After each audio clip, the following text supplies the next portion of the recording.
It was an ordinary afternoon at Jake's Diner, a place where people came to enjoy hearty meals and moments of peace. The sun streamed through the large windows, illuminating the polished tables and metal chairs. Soft chatter filled the air, mingling with the clinking of utensils. At a corner table, Samuel sat quietly in his wheelchair, a familiar figure to the regulars. Dressed in a crisp white shirt and slacks, he radiated dignity despite his years and the challenges life had thrown at him. Suddenly, the peaceful atmosphere was shattered when the door swung open. In walked 5 men wearing leather jackets, their footsteps heavy, their expressions cold. They scanned the room and locked eyes on Samuel, slowly approaching his table. But before we dive into what happens next, take a moment to subscribe to our channel and turn on the notification bell. Stories like this are designed to inspire, challenge, and move you, and you won't want to miss what's coming. Now, let's return to the story. The leader of the group, a tall man with a rugged beard, leaned on Samuel's table with a smirk. "Hey, old man," he said in a tone dripping with mockery. "You're in our spot."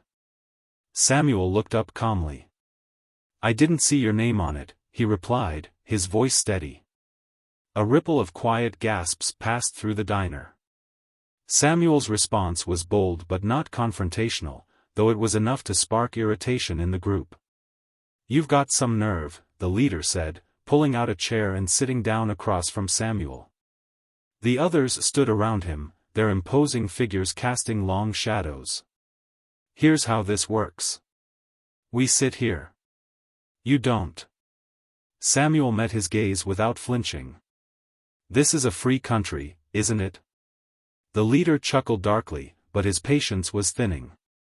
One of his companions nudged the table with his boot, causing Samuel's coffee to ripple. "How about you roll yourself out of here before things get messy?" The room fell into a tense silence. The other diners avoided looking in their direction, too afraid to intervene. Samuel, however, didn't budge. Instead, he picked up his phone. "I need to make a call," he said evenly. The leader leaned back, a smug grin spreading across his face. "Go ahead. Call whoever you want. No one's coming for you." Samuel dialed quickly, his hands trembling slightly. He pressed the phone to his ear, and when the line connected, his demeanor shifted. His calm exterior gave way to desperation as he began shouting into the phone. "They're here. It's happening again. I need you here now." His voice echoed through the diner, breaking the tense silence. The bikers exchanged uneasy glances, their confidence starting to waver. "What's he doing?" one of them whispered. "Bluffing," the leader said, though his voice lacked its earlier certainty. Samuel didn't stop. His tone grew more urgent. "All 5 of them. You know what to do. Don't waste any time." He hung up and set the phone on the table, his hands clasped tightly in his lap. The bikers waited, their bravado faltering with each passing second. Then came the sound.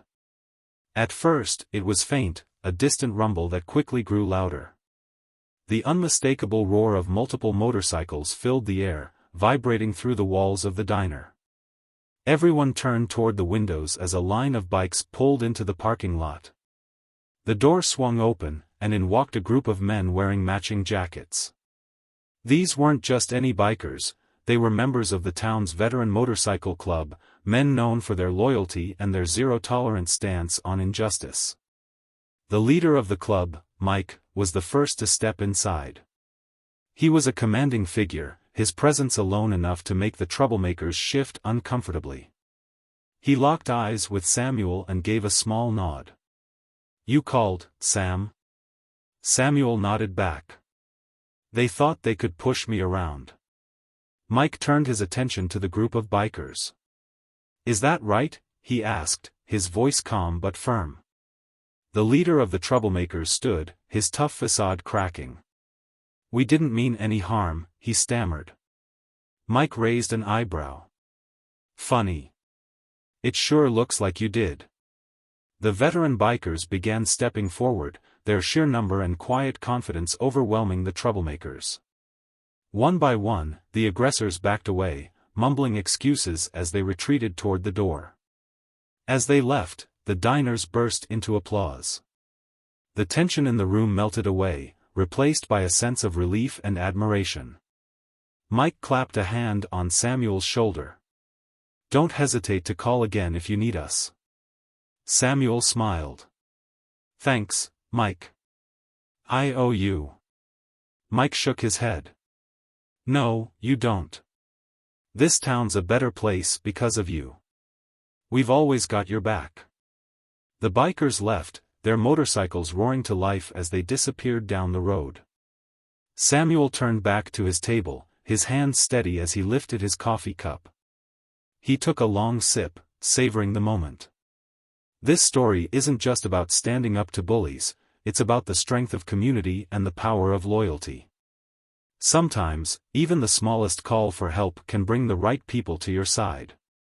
If this story moved you, don't forget to like the video, share it with someone who needs to hear it, and subscribe to our channel for more inspiring stories like this one. What would you have done in Samuel's place? Let us know in the comments below.